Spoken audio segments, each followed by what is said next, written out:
All signs point to this. The growing saga and drama of Shamar Stewart holding out at practice continues to grow. New details have emerged why he is holding out. We're going to discuss it and break down what this means going forward and this growing drama in the offseason. Welcome to the jungle, guys. I'm Isaac Coffman with Bengals Digest. Happy to see you. And if you want to be up to date with all the breaking news, the details as they emerge during this offseason, smash that subscribe button so you'll be all up to date. You'll see when our new videos drop. Well, the growing saga with Shamar Stewart holding out in practice continues to grow. There's continuing more and more details of why he is not practicing.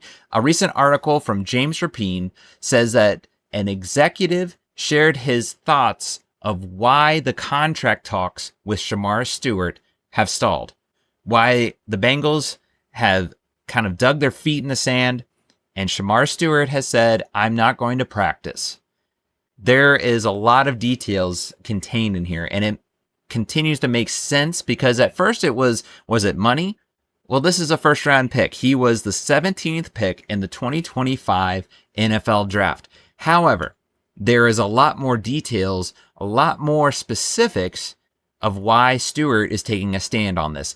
That brings out in this article that the Bengals have put certain wording in his contract. So they've offered a contract to him that has different wording. It has not been in there in the past.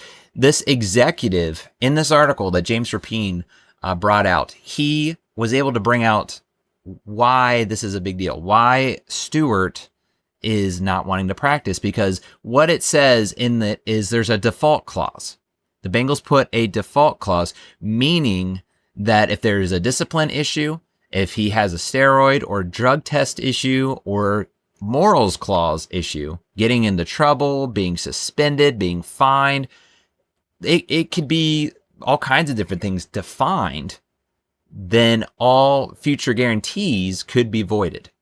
So he brings out, in other words, you could say, well, year 2, year 3, 4, they're not guaranteed.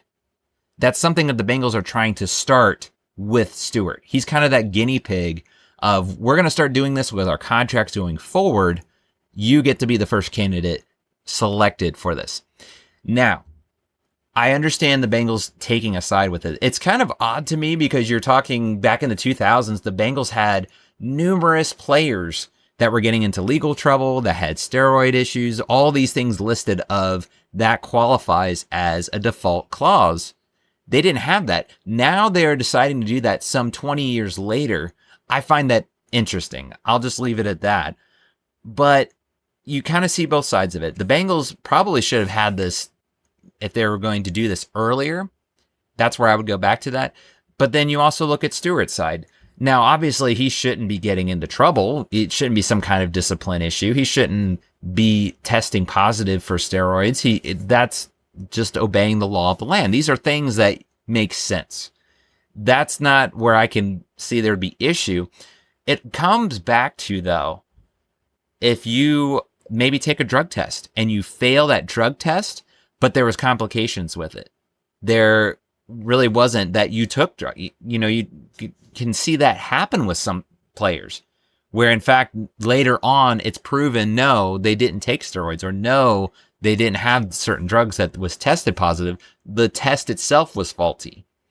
That's where my concern, I understand Stewart going in, because let's say that happens. Let's say you take a drug test, some kind of issue, getting in trouble, like those types of things where it actually proves to not be true. Could the Bengals come back?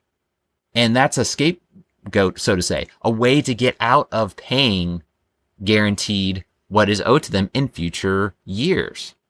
I'm not saying that they will. It's just that might be the concern that's going on with Stewart right now. He's voiced his displeasure with the verbiage, with the wording.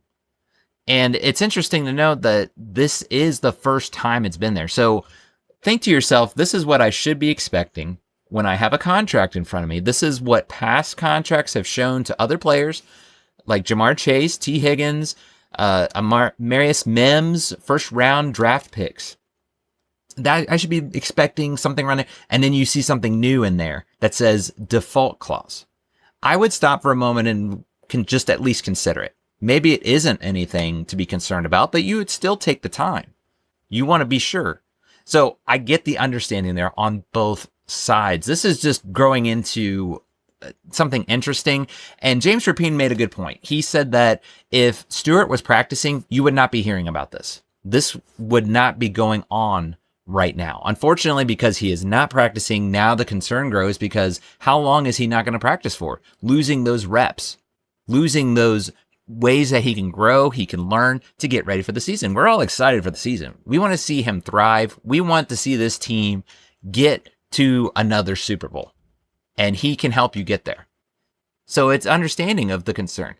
But I do have to factor in also what his father said, and you don't want to see all this drama growing, but he did make some good points. Again, emphasizing that stance that Stewart is taking, why he is not practicing. This kind of emphasizes it. This is coming from his father, Mo Marquez.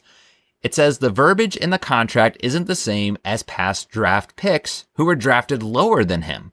We don't want any more than anybody else has gotten. We want the same. We want the exact same that great player Amarius Mims got. We want to say we want the exact same that every Bengal first round pick has gotten. And for some reason, they want to choose to change verbiage up this year. And we don't think that it's right precedent to set this year because he was a higher pick than the years past. So that's something to consider. It's not being unreasonable in that they're asking more when you look at the verbiage. They just want what Amarius Mims got, what all these past draft picks have got. So if you look at it from that standpoint, it does kind of come back on Bengals ownership of why. Why all of a sudden now, why is this becoming such a big deal? And as fans, unfortunately, we're just going to have to see how this develops because it's kind of interesting to see when it comes to all these contract talks. You have Trey Hendrickson, you have Stewart. There was talks of Knight that I think he was also not practicing. It's kind of a he said, they said this and that, but he is practicing. There's just a lot of drama going on. So the front office has their hands full. If anything, they're going to be hearing it from fans because we're excited to think about what the upcoming schedule is. This is a business. We understand that when it comes to the front office, they're trying to put themselves in a position where obviously they can have the best team possible, but at the same time, it's a business. They're trying to run it as such. But, as fans, we just hope this gets resolved because right now we're just seeing a first round draft pick. He is the only healthy first round draft pick not practicing right now. And the thing we can go back to is it's early. We get it. But we are also anxious. We're anxious to see what Stewart can do. He had a lot of thought of, he didn't have a lot of sacks. He still has that build. We've talked about it in past videos of that Myles Garrett build. That's got to get you excited. There's the potential there. Is it a guarantee? Absolutely not. He's got to put the work in. But that goes back to he needs to be on the field to be able to put the work in. So it's a catch-22 of sorts. We understand that nothing's guaranteed with him. He's still got to develop. He's still got to show he can grow. But we're just kind of stuck right now as fans. And again, we can keep telling ourselves it's early. We hope it just gets resolved. In the meantime, though, it is, just a frustration. We're just seeing a player that could be excelling right now, could be growing before the season starts. Because if the Bengals are going to be successful this year, they've got to be ready to go. Another thing is having that fast start. We bring it up time and again. That has been something that hurts the Bengals, is coming out the gate slowly and then playing catch up during the season. Having this drama, having your first round draft pick not practicing is obviously not going to help. Maybe it doesn't hurt. It's hard to say, but it's definitely not helping. So stay tuned. We'll see what else develops. Hopefully this gets resolved and we can move on to better and bigger things for this upcoming season. But we want to hear from you. What do you think of the new details that have emerged when it comes to contract verbiage? Do you think that they're going to get this resolved quickly, along with all the other contracts, such as Trey Hendrickson, many others that we just want to get worked out so that we can, again, focus on how the players are doing in practice, what they are building towards, so on and so forth. And if you have not already, be sure to smash that subscribe so you'll be up to date, you'll be a part of this community, and be all up to date on all things Bengals. So that's going to do it for now, guys. As we say, Hoo day.